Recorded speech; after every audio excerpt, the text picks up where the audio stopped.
Renewing your E-2 visa?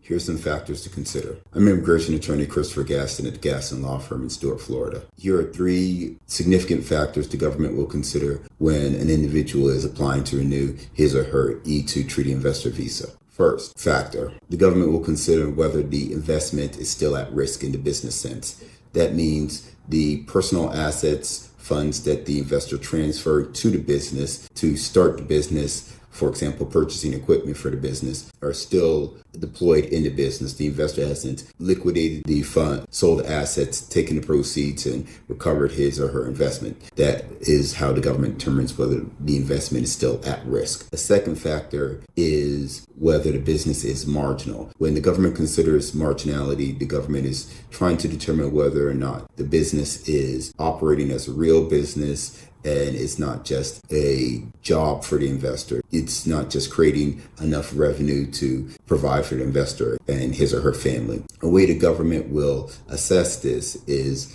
either by looking at the gross revenues and profits of the business to determine if those revenues and profits are sufficient to show that the business is making more money than is necessary to simply support the investor and his or her family. Oftentimes in the U.S., individuals, business owners try to keep the revenues and profits low to show that there's not a lot of revenue in the business for tax purposes. So sometimes the business revenues are low or they show no profit or show a loss. This is a problem for an E-2 business. Third, the government will look at whether there has been a substantial change in the business. That means the government will be looking at what the investor said he or she would do with the business industry that they're in, the type of business operations that will be conducted by the business. Oftentimes, investors, when a business is not going well or they see another opportunity, want to change the business and do something else, enter a new industry, take advantage of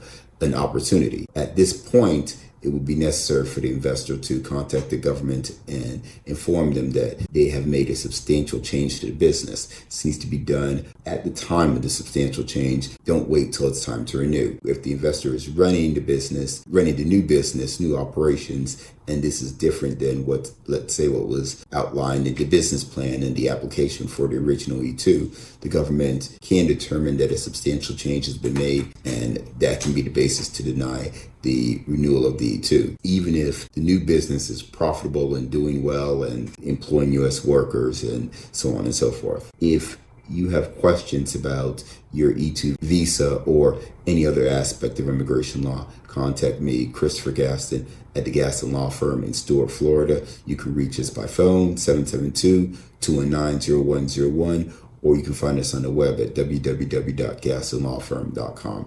At the Gaston Law Firm, we are building American futures.